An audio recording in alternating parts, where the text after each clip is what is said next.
Okay, so I've been wanting to do this for a while, but now I have a reason to. Isn't the happiest reason, but it's a reason. Uh, my journey as a horror fan started with one of the movies in this collection, and I'll mention that when we get to that one. But we're starting with the first one, Return of the Living Dead. Okay. Now, this is connected to George A. Romero's Living Dead series. It's a bit complicated. It's a bit complicated, but I'll explain it.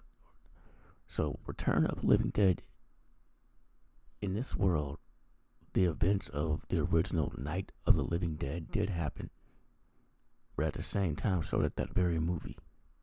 And this takes place after both of those. Confused yet? This is one of many franchises that spawned within that greater franchise, and at least this one's kind of connected. Others aren't, like Zombie. Like that whole franchise is not really connected, but it's part of it. And at least this is somewhat of an official sequel franchise. There are plenty of unofficial sequels like Day of the Dead 2 and shit.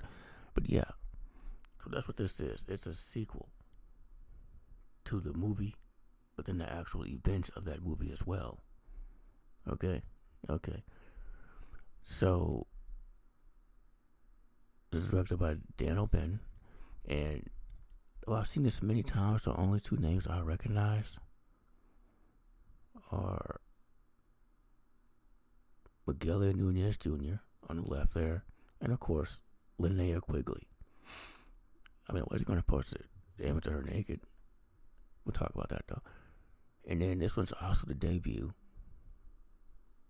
of the Tar Man, who, yeah, kind of did scare me a bit when I was younger. Okay. So Return of the Living Dead is different from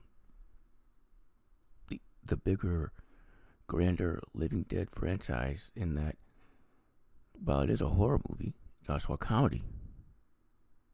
Like a lot comedy, and a bit sci-fi. And I know Dawn of the Dead, the original, is supposed to be a comedy, but, and I hate saying this, it don't hold up. Like, I was watching now and I was like, is this supposed to be a comedy? Because, but with this movie, I get it. And that comedy is just more type. It's more like the zombies are different. Like this is the first movie where zombies didn't want flesh; they wanted brains. There's a point where the zombies they talk in this one. I usually don't like that, but this franchise, I don't mind it. That's what this is. That's what we expect. And there's a scene at one point where the zombies, when they're attacking the police, he grabs the phone and he's like, "Send more cops." You know, even Tarman has a few lines. Of course, one of them is brains, you know. And there's the one that annoyed me is the boyfriend. So this follows like two different groups of people. One group is these teenagers who broke into a cemetery to smoke weed and have a good time, hang out in the cemetery. And the other team it follows is this older dude and his younger like assistant, and they are hilarious. They are most of the comedy. I know Miguel Nunez is supposed to be comic relief, and that's what he does in these kinds of movies. Friday the 13th Part 5, Carnosaur 2, Leprechaun 4 in Space. You know, that's what he does. But in this one, it's this older dude and his younger. They're hilarious. Like when they're attacked, it's hilarious. And Miguel Nunez, as good as he is, as funny as he is, he's still funny.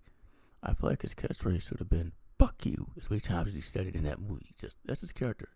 I should try "fuck you." Let's go in here, "fuck you." You know, "fuck you, fuck you." You know, that's his catchphrase. Linnea Quigley. All right, we're at Linnea Quigley. The ever iconic scene that we all love, where she's so high and she just gets naked, like really naked, completely naked, and just starts dancing in the cemetery. Right? It's a great scene, no matter how times you've seen it, no matter what state of mind you're in personally. Like medicated, it's a great scene. It really is. Problem is, she stays that way for a while of the movie. Even when it starts raining and they're running around, she's still naked, and it's like, all right, you put something on, and she does eventually. And of course she predicts how she would want to go out. She's kind of the goth girl, and she predicts exactly how she wants to go out. And if you've seen Cabin in the Woods, you know it comes true. Just like that one. I want my merman. And then he got his merman. She predicted her way. She got it. But then when she comes back as a zombie, she's naked again. With smoke and everything. Like a sexy Jason Voorhees or something. And I think her dude is the dude with the chains, the biker dude. It's not a look, it's a lifestyle. I think it's a costume. That dude. And then there's the boyfriend and girlfriend. Like the football player jock dude and his girlfriend, I guess the cheerleader type. I get that she really loves him, but I mean, if dude's undead, that's pretty much the end of it.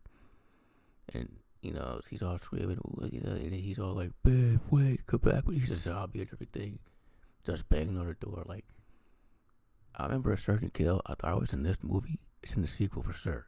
And Return of the Living Dead Part 2. It's in that.